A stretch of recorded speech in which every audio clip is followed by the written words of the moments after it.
And welcome everyone. This is Doris. Yes, I know I am on the other side of the camera. It's a very rare moment for me, but I am here for a very important reason, and that is to congratulate Meg of Chasing Retro on 2,000 subscribers. Yay, so exciting and so happy for you, Meg. Your work is inspiring. You inspire me with every video. And I've been watching you from day one, and I wish you continued growth from here on out.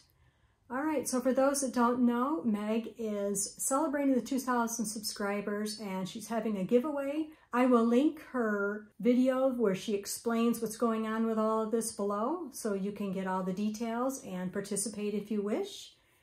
And I am here to do a VR, and she's asking those of us that are participating to use the hashtag. Let me check out my notes here.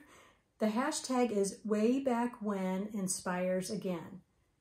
And she has shown in her video some things in her childhood that have inspired her. And I am here to share some things from my childhood that have inspired me, or things that have just stuck with me through the test of time. Okay, so let me turn around the camera so we can see what I have to share. As you can see in front of me here, I have this lovely collection from the 70s.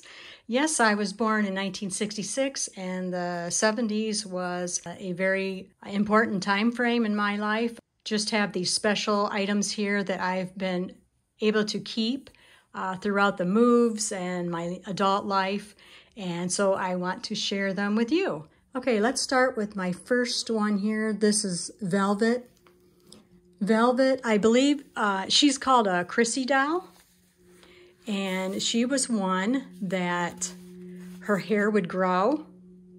You could pull on her hair. And in the back, she has a knob back here. Oops, I gotta get in camera. Here's a knob back here that you can rotate, and it would shorten her hair. And the dress is original. I think she had a sash across here maybe, and that has ripped off. Okay, next is this rag doll I have here. I guess it looks like a Raggedy Ann type doll, and it probably is. I never gave her a name or anything, but she's definitely 70s by looking at the color of her outfit and everything.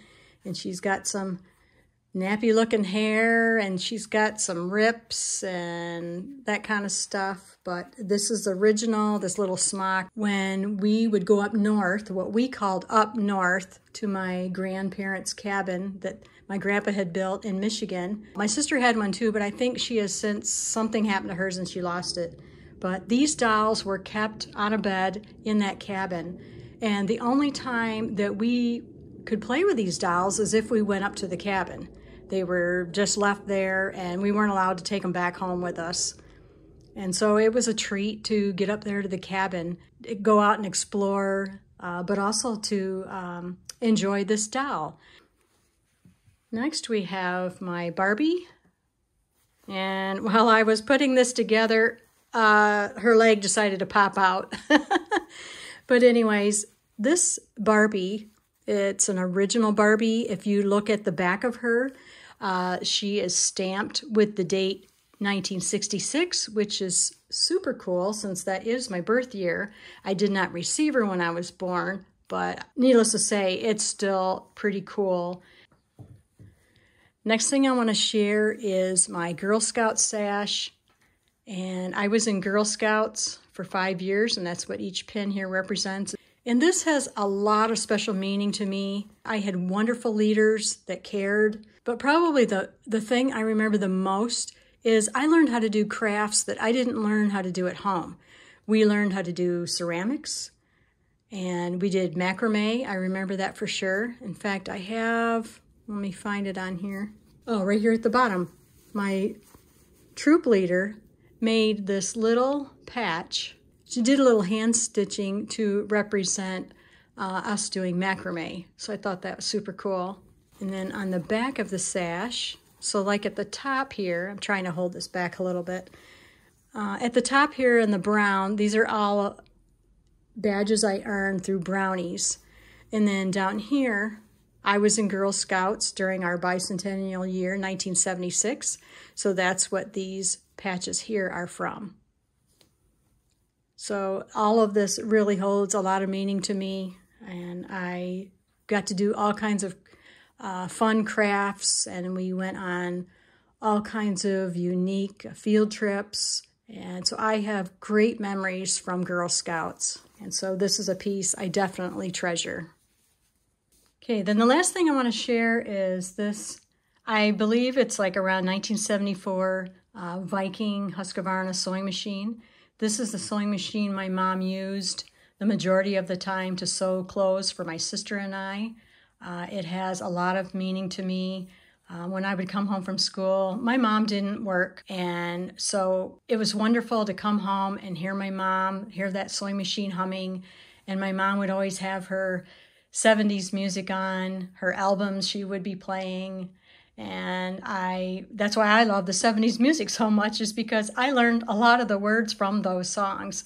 And so it's just a very heartwarming time for me. I was one of those girls that wanted to go home and tell mom what was on my mind. I wanted a hug. I wanted reassurance, and my mom gave that to me.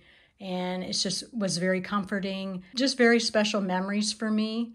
And it was always fun to wake up Christmas morning and open packages and see the new outfits my mom had made us for Christmas. Okay, that concludes my video. Again, congratulations to Meg for her 2,000 subscribers.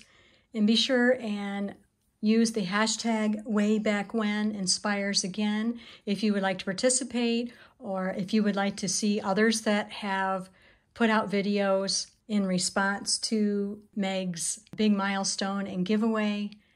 Thank you so much, all of you, for hanging out with me while I do this video, and we'll see you in the next video. Bye for now.